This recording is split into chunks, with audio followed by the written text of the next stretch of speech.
বাবা যখন বললেন তোর ধীরু কাকা অনেক দিন থেকে বলছেন, তাই ভাবছি এবার পুজোর ছুটিটা লখনৌতে কাটিয়ে আসি, তখন আমার মনটা খারাপ হয়ে গিয়েছিল। আমার বিশ্বাস ছিল লখনৌটা বেশ বাজে জায়গা। অবশ্যই বাবা বলেছিলেন ওখান থেকে আমরা হরিদ্বার লক্ষ্মণঝুলাও ঘুরে আসবো। আর লক্ষ্মণঝুলাতে পাহাড় আছে, কিন্তু সে আর কদিনের জন্য। এর আগে প্রত্যেক ছুটিতে দার্জিলিং না হয় পুরী গিয়েছি।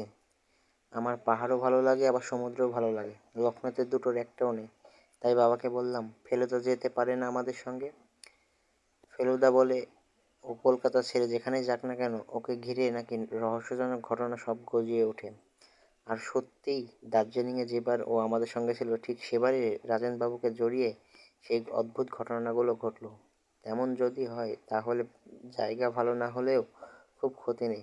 বাবা বললেন ফেলু তো আসতেই পারে, কিন্তু ও যে নতুন চাকরি নিয়েছে, ছুটি পাবে কি? ফেলুদাকে লখনৌর কথা বলতে ও বলল 58-এ গেছিলাম ক্রিকেট খেলতে, জায়গাটা নেহাত ফেলনা না। বড়াই মাম্বার বড়াই মাম্বার ভুলভুলাইয়ার ভেতর যদি ঢুকিস তো তোর চোখ আর মন একসঙ্গে ধাঁধিয়ে যাবে। নবাব বাদশাহের কি ইমাজিনেশন ছিল, বাপরে বাপ। তুমি ছুটি পাবে তো? ফেলুদা আমার কথায় কান্না দিয়ে বলল, আর শুধু ভুলভুলাইয়া কেন, গোমতী নদীর ওপর মাস্কি ব্রিজ দেখবি, সিপাহীদের কামানের গোলায় বিধ্বস্ত রেসিডেন্সি দেখবি। রেসিডেন্সি আবার কি? সিপাহী বিদ্রোহের সময় গোরা সৈনিকদের ঘাঁটি ছিল ওটা, কিচ্ছু করতে পারেনি। ঘেরাও করে গোলা দেখে ঝাঁঝরা করে দিয়েছিল সিপাহীরা। 2 বছর হলো চাকরি নিয়েছে ফেলুদা, কিন্তু প্রথম বছর ছুটি নেয়নি বলে 15 দিনের ছুটি পেতে ওর কোনো অসুবিধা হলো না। এখানে বলে রাখি ফেলুদা আমার মাস্তুতো দাদা। আমার বয়স 14 আর ওর বয়স 27। ওকে কেউ কেউ বলে আধা পাগলা, কেউ কেউ বলে খামখেয়ালি, আবার কেউ কেউ বলে কুঁড়ে।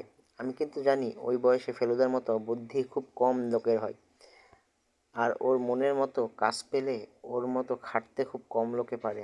তাছাড়া ও ভালো ক্রিকেট জানে, প্রায় 100 রকম ইনডোর গেম বা ঘরে বসে খেলা জানে, তাসের ম্যাজিক জানে, একটু একটু হিপনোটিজম জানে, ডান হাত আর বাঁ হাত দুহাতেই লিখতে জানে।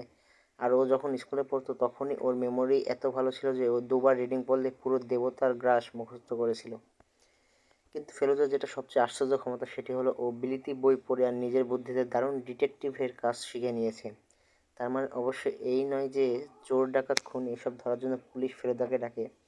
ও হলো যাকে বলে শখের ডিটেকটিভ। সেটা বোঝা যায় যখন একজন অচেনা লোককে একবার দেখে ফেলুদা তার সম্বন্ধে অনেক কিছু বলে দিতে পারে। যেমন লখনৌ স্টেশনে ট্রেন থেকে নেমে ধীরু কাকাকে দেখেই ও আমায় ফিসফিস করে বলল, তোর কাকার বুঝি বাগানের শখ? আমি যদিও জানতাম ধীরু কাকার বাগানের কথা, ফেলুদার কিন্তু মোটেও জানার কথা নয়। কারণ যদিও ফেলুদা আমার মাস্তুতো ভাই, ধীরু কাকা কিন্তু আমার আসল কাকা নন, বাবার ছেলেবেলার বন্ধু। তাই আমি অবাক হয়ে জিজ্ঞেস করলাম, তুমি কি করে জানলে? ফেলুদা আবার ফিসফিস করে বলল, উনি পিছন ফিরলে দেখবি ওর ডান পায়ের জুতোর গোড়ালির পাশ দিয়ে একটি গোলাপ পাতার ডগা বেরিয়ে আসে। আর ডান হাতের তর্জনীটাই দেখ 3-4 আয়োডিন লাগানো। সকালে বাগানে গিয়ে গোলাপ ফুল ঘাটার ফল। স্টেশন থেকে বাড়ি আসার পথে বুঝলাম লখনৌ শহরটা আসলে খুব সুন্দর। গম্বুজ আর মিনারওয়ালা বাড়ি দেখা যাচ্ছে চারিদিকে। রাস্তাগুলো চওড়া আর পরিষ্কার, আর তাতে মোটর গাড়ি ছাড়াও দুটো নতুন রকমের ঘোড়ার গাড়ি চলতে দেখলাম। তার একটার নাম টেম্পো আর অন্য এক্কা। এক্কা গাড়ি খুব ছুটছে, এই জিনিসটা নিজের চোখে এই প্রথম দেখলাম। ধীরু কাকার পুরনো শেভরলে গাড়ি না থাকলে আমাদের হয়তো ওরই একটাতে চড়তে হতো। যেতে যেতে ধীরু কাকা বললেন, এখানে না এলে কি বুঝতে পারতে শহরটা এত সুন্দর? আর কলকাতার মতো আবর্জনা কি দেখতে পাচ্ছ রাস্তাঘাটে? আর কত গাছ দেখো, আর কত ফুলের বাগান। বাবা আর ধীরু কাকা পিছনে বসেছিলেন, ফেলুদা আর আমি সামনে। আমার পাশেই বসে গাড়ি চালাচ্ছে ধীরু কাকার ড্রাইভার দীনদয়াল সিং। ফেলুদা আমার কানের কাছে মুখ এনে ফিসফিস করে বলল, ভুলভুলাইয়ার কথাটা জিজ্ঞেস কর। ফেলুদা কিছু করতে বললে এটা না করে পারি না, তাই বললাম, আচ্ছা ধীরু কাকা, ভুলভুলাইয়া কি জিনিস? ধীরু কাকা বললেন, দেখবে দেখবে, সব দেখবে। ভুলভুলাইয়া হলো ইমামবাড়ার ভেতরে একটি গোলকধাঁধা। আমরা বাঙালিরা অবশ্যই বলি ঘুলঘুলিয়া, কিন্তু আসল নাম ওই ভুলভুলাইয়া। নবাবরা তাদের বেগমদের সঙ্গে লুকোচুরি খেলতেন ওই গোলকধাঁধায়। এবার ফেলুদা নিজেই বলল, ওর ভেতর গাইড ছাড়া ঢুকলে নাকি আর বেরোনো যায় না। তাই তো শুনেছি। একবার এক গোড়া গোড়া পল্টন অনেক দিন আগে মদ টদ খেয়ে বাজি ধরে নাকি ঢুকেছিল ওর ভিতরে। বলেছিল কেউ যেন ধাওয়া না করে, ও নিজেই বেরিয়ে আসবে। দুদিন পর ওর মৃতদেহ পাওয়া যায় ওই গোলকধাঁধার এক গলিতে। আমার বুকের ভেতরটা এর মধ্যেই টিপ টিপ করতে শুরু করেছে। ফেরুদাকে জিজ্ঞেস করলাম, তুমি কি একা গিয়েছিলে না গাইড নিয়ে? গাইড নিয়ে। তবে একাও যাওয়া যায়। সত্যি? আমি তো অবাক। আর ফেলুদার পক্ষে কিছুই অসম্ভব নয়। কি করে একা যাওয়া যায় ফেলুদা? ফেলুদা চোখটা ঢুরু ঢুরু করে ঘাটটা দুবার নাড়িয়ে চুপ করে গেল। বুঝলাম ও আর কথা বলবে না। এখন ও শহর, পটঘাট, ঘর, লোকজন, একটা টাঙ্গা সব খুব মন দিয়ে লক্ষ্য করছে। ধীরু কাকা 20 বছর আগে লখনৌতে প্রথম আসেন উকিল হয়ে, সেই থেকে এখানেই আছেন। এবং এখন নাকি ওর বেশ নামডাক। কাকিমা 3 বছর হলো মারা গেছেন। আর ধীরু কাকার ছেলে জার্মানির ফ্র্যাঙ্কফার্ট শহরে চাকরি নিয়ে চলে গেছেন। ওর বাড়িতে এখন উনি থাকেন। ওর বেহারা জগমোহন থাকে, আর রান্না করে বাবুর্চি আর একটা মালি। ওর বাড়িটা যেখানে সে জায়গায় নাম সেকেন্দারবাগ। স্টেশন থেকে প্রায় 3.5 মাইল দূরে। বাড়ির সামনে গেটের ওপর লেখা DK. Sanyal, M.A. B.L.B. Advocate. Gate দিয়ে ঢুকে খানিকটা নুড়ি পাথর ঢালা রাস্তার পর একতলা বাড়ি, আর রাস্তার দুদিকে বাগান। আমরা যখন পৌঁছলাম তখন মালি লনমোয়ার দিয়ে বাগানের ঘাস কাটছে। দুপুরে খাওয়া দাওয়ার পর বাবা বললেন, ট্রেন জার্নি করে এসেছো, আজ আর বেরিও না, কাল থেকে শহর দেখা শুরু করা যাবে। তাই সারা দুপুর বাড়িতে বসে ফেলুদার কাছে তাদের ম্যাজিক শিখেছি। ফেলুদা বলে ইন্ডিয়ানদের আঙ্গুল ইউরোপিয়ানদের চেয়ে অনেক বেশি ফ্লেক্সিবল, তাই হাত সাফাইয়ের খেলাগুলো আমাদের পক্ষে রপ্ত করা অনেক সহজ। বিকেলে যখন ধীরু কাকা বাগানে ইউক্যালিপটাস গাছটার পাশে পেতে চেয়ারে বসে চা খাচ্ছি, তখন গেটের বাইরে একটা গাড়ি থামার আওয়াজ পেলাম। ফেলুদা না দেখেই বলল, ফিয়াট। তারপর রাস্তার পাথরের উপর দিয়ে খসমস করতে করতে ছাই রঙের স্যুট পরে একজন ভদ্রলোক এলেন। চোখে চশমা, রং ফর্সা, আর মাথার চুলগুলো বেশিরভাগই সাদা, কিন্তু তাও দেখে বোঝা যায় যে বয়স বাবাদের চেয়ে খুব বেশি নয়। ধীরু কাকা হেসে নমস্কার করে উঠে দাঁড়িয়ে প্রথমে বললেন, জগমোহন, আওর এক কুর্সি লাও। তারপর বাবার দিকে ফিরে বললেন, আলাপ করিয়ে দিই, ইনি ডক্টর শ্রীবাস্তব, আমার বিশিষ্ট বন্ধু। আমি আর ফেলুদা দুজনে চেয়ার ছেড়ে উঠে দাঁড়িয়েছিলাম। ফেলুদা ফিসফিস করে বলল, নার্ভাস হয়ে আছে, তোর বাবাকে নমস্কার করতে ভুলে গেল। ধীরু কাকা বললেন, শ্রীবাস্তব হচ্ছে অস্টিওপ্যাথ, আর একবারে খাস লখনৌইয়া। ফেলুদা চাপা গলায় বললেন, অস্টিওপ্যাথ মানে বুঝলি? আমি বললাম, না, হাড়ের ব্যায়ামের ডাক্তার। অস্থিও আর অস্থি মিলটা লক্ষণ করিস। অস্থি মানে হাড়, সেটা জানিস তো?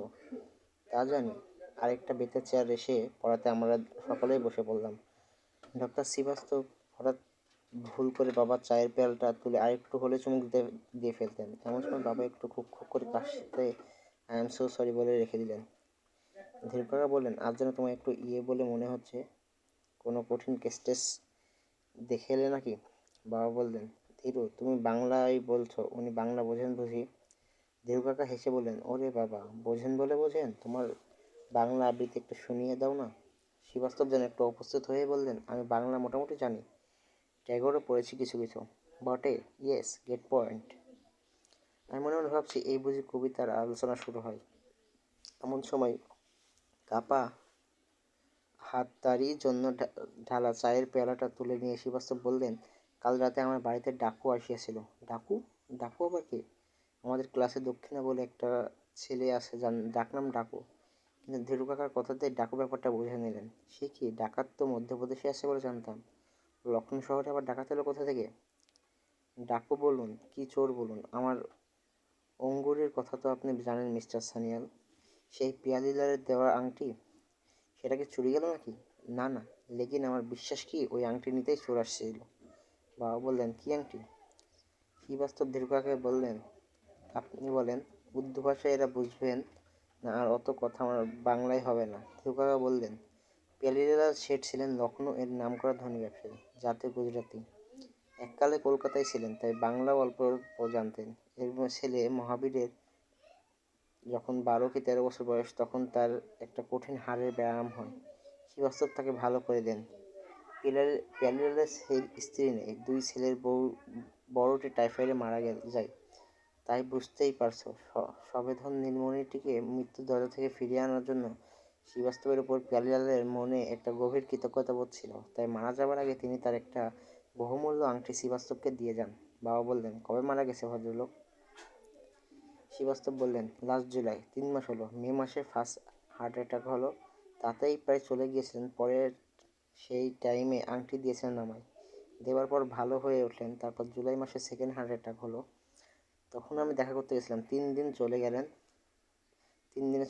এই দেখুন। শ্রীবাস্তব তার কোটের পকেট থেকে একটি দেশলাইয়ের বাক্সের চেয়ে একটু বড় নীল রঙের ভেলভেটের কৌটো বার করে ঢাকনাটা খুলতে তার ভেতরকার রোদ পরে রামধনুর 7টা রঙের একটা চোখ ঝলসানো ঝিলিক খেলে গেল। তারপর শ্রীবাস্তব এদিক ওদিক দেখে সামনে ঝুঁকে পড়ে খুব সাবধানে ডান হাতের বুড়ো আঙ্গুল আর তার পাশের আঙ্গুল দিয়ে আলতো করে ধরে আংটিটা বার করলেন। দেখলাম আংটিটার উপর ঠিক মাঝখানে একটা প্রায় 4 আনার সাইজের ঝলমলে পাথর, নিশ্চয়ই হিরে। আর তাকে ঘিরে লাল, নীল, সবুজ সব আরও অনেকগুলো ছোট ছোট পাথর। এই এত অদ্ভুত সুন্দর আংটি আমি কোনোদিন দেখিনি।